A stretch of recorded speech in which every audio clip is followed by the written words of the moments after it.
हिंदुस्तान में एक बड़ी आबादी ऐसी भी है जो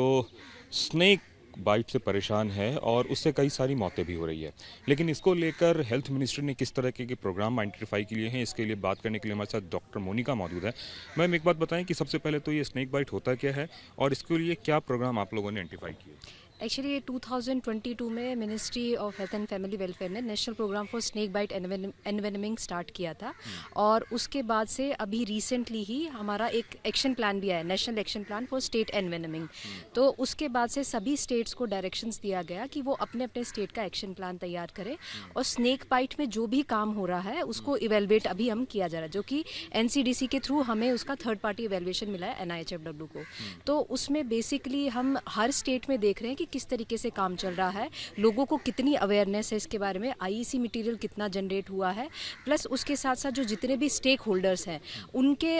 रिलेटेड क्या काम चल रहा है। जैसे फॉर एग्जांपल हर स्टेट में स्टेट नोडल ऑफिसर बनाए गए हैं और हर स्टेट को एक्शन प्लान प्रिपेयर करने के लिए बोला गया है। साथ में डिस्ट्रिक्ट लेवल पे डिस्ट्रिक्ट नोडल ऑफिसर बनाए गए हैं और उसके साथ साथ है उसके कंसर्न स्टेक होल्डर, जैसे डिस्ट्रिक्ट लेवल पे हमारे CMO हो गए, स्टेट लेवल पे डायरेक्टर पब्लिक हेल्थ है, क्योंकि वो भी सारा रिलेटेड प्रोग्राम्स उसके देख रहे हैं स्नेक बाइट के। तो उन सभी से कंसर्न हमने, प्लस हमारे ग्रास रूट लेवल पे आशा वर्कर, ANM वर्कर, वो भी उसके इंपॉर्टेंट स्टेक होल्डर्स हैं, तो उनसे भी हम उसमें इंटरव्यू करने वाले हैं। और कम्युनिटी का क्या परसेप्शन है स्नेक बाइट के बारे में, किस कहाँ पे उनको अगर स्नेक बाइट होता है कहाँ पे उनको एंटी स्नेक वेनम मिल सकता है, प्राइमरी हेल्थ सेंटर जाना है या कोई अगर हेल्पलाइन नंबर है तो उस पर वो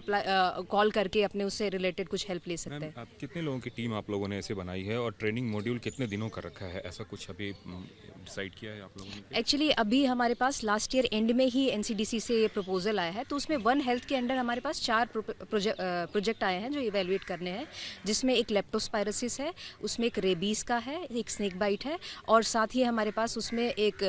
जूनोसिस प्रोग्राम भी है। तो जो स्नेक बाइट का और इन सभी का जो प्रोग्राम है, हमें May 15 तक हमें इसका रिपोर्ट का अभी हमें सबमिट करना है NCDC। हम अगर हिंदुस्तान के राज्यों की बात करें तो कौन से ऐसे राज्य हैं जहां सबसे ज़्यादा स्नेक बाइट के केस देखने को मिल रहे हैं? जैसे बहुत सारे स्नेक बाइट की जब हम बात करते हैं, क्योंकि स्नेक मोस्टली हमारे जो रिमोट एरिया है, रूरल एरिया है, आइसोलेटेड एरिया, उसमें ज़्यादा मिलते हैं। तो अभी जो प्रिवलेंस की अगर बात करें तो कर्नाटका में काफ़ी ज़्यादा प्रिवलेंस है, वेस्ट बंगाल भी एक उसमें हाई प्रायोरिटी स्टेट है उसमें, कर्नाटका, वेस्ट बंगाल, असम और इनफैक्ट हमारा जो इधर बॉर्डरिंग स्टेट है उसमें गुजरात भी है और राजस्थान भी है। तो अभी क्योंकि जब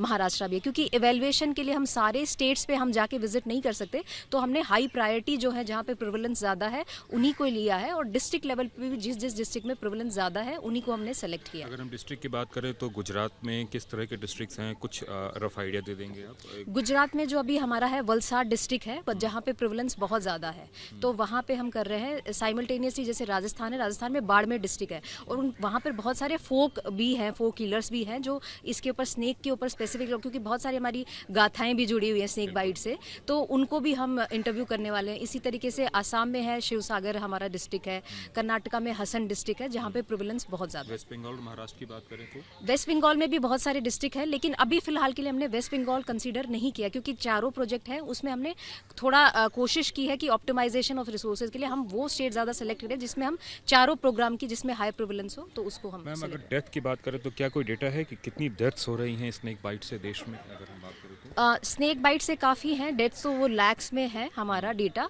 और साउथ ईस्ट एशियन कंट्रीज़ में ज़्यादा उसका प्रिवलेंस है, तो उस पर अभी काम चल रहा है। और अगर आप लोग जिस तरह से प्रोग्राम प्लान कर रहे हैं, अगर ये प्लान हो पाता है तो अमूमन जब किसी को स्नेक बाइट होता है तो कितनी देर में हम ले जाएं तो उसको बचा सकते हैं? इस तरह की चीज़ें अगर हम आम लोगों को बता सके तो अवेयरनेस के तौर पे। देखिए, अवेयरनेस के तौर पे आप जो आपके नियरेस्ट हेल्थ सेंटर है वहाँ पे भी आपके एंटी स्नेक वेनम की अवेलेबिलिटी रहती है। तो इसके अलावा कुछ कुछ रिमोट एरियाज़ हैं, रिमोट डिस्ट्रिक्ट हैं, उसमें भी ये होता है कि आपके मोबाइल वैन्स की भी अगर अवेलेबिलिटी है तो कुछ लोग जो रिमोट एरिया में रह रहे वहाँ तक नहीं पहुँच पाए, तो रिमोट वैन के थ्रू उनको अवेलेबिलिटी किया जा सकता है और लोकल थोड़ा बहुत उनको ट्रीटमेंट दे के, जहाँ पे अगर अवेलेबिलिटी नहीं है तो उससे फिर उनको कंसर्न फैसिलिटी में ट्रांसफर एक किया। आम धारणा यह है कि सांप काटा और आदमी मर गया, वैसे जानने की पहल में कि कितनी देर में आदमी की डेथ हो सकती है वैसे?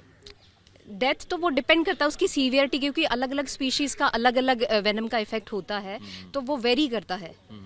तो वो मतलब स्पीशीज स्पेसिफिक होता है। अच्छा,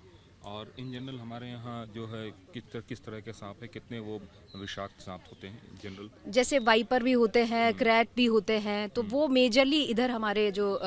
इंडियन कंटेक्स्ट है उसमें ज़्यादा उनका और वाइपर का क्या इफेक्ट होता है एक बार अगर उसने बाइट किया तो, मतलब इसका कितना असर होता देखिए स्पेसिफिक टेक्निकल डिटेल्स तो आपको अभी हम इवैल्यूएशन के बाद ही सारी बता पाएंगे, क्योंकि हम इसका रिपोर्ट सबमिट करने वाले हैं और अभी स्टेट्स की विजिट हमारी प्लान्ड है। तो अभी सबसे पहले तो हम राजस्थान को ही टारगेट कर रहे हैं, तो राजस्थान की स्टेट विजिट और उनके बाद में आपको स्पेसिफिक सारी डिटेल्स हम दे पाएंगे किस तरीके से। क्या इसको रीजनल लैंग्वेज में भी इसमें अवेयरनेस करने की बात आप सोच रहे हैं? क्योंकि जिन जिन स्टेट्स की बात कर रहे हैं वो लोग वहाँ पे रीजनल लैंग्वेजेस काफ़ी इफेक्टिव है, चाहे वो असम हो या वेस्ट बंगाल हो या कर्नाटका हो, इनफैक्ट महाराष्ट्र और गुजरात की भी बात कर रहे हैं। तो क्या अलग अलग लैंग्वेजेस में भी आप लोग कुछ प्लान कर रहे हैं वहाँ के लिए? हाँ नहीं बिल्कुल, ये इनफैक्ट हमारे स्टेट एक्शन प्लान का भी मैंडेट है कि अलग अलग स्टेट में अलग अलग हमारे जो लिंग्विस्टिक वो हमारा वेरिएशन है, तो उसमें आईईसी मटेरियल डेवलप हो, ताकि क्योंकि स्नेक बाइट जैसे मैंने बोला कि वो लोकल एरियाज़ में ज़्यादा है, तो लोकल एरियाज़ में जब तक उसकी अवेयरनेस नहीं होगी, और अवेयरनेस के लिए आपको ये है कि आपके पास वो ऐसा मटीरियल अवेलेबल हो जिससे कि आम जनता को वो उसके लिए अवेयरनेस हो। तो ये भी एक वन ऑफ द ऑब्जेक्टिव्स है इवैल्यूएशन का कि वो कितना आईईसी मटीरियल अलग अलग लैंग्वेज में डेवलप हुआ है। तो कोशिश केंद्र सरकार की ये है कि ज़्यादा से ज़्यादा संख्या में लोगों को अवेयर किया जाए, जिससे लाखों जिंदगियां बचाई जा सके जो स्नेक बाइट की वजह से चली जाती हैं। कैमरामैन निरंजन के साथ कुमार कुंदन, TV9 भारतवर्ष, दिल्ली।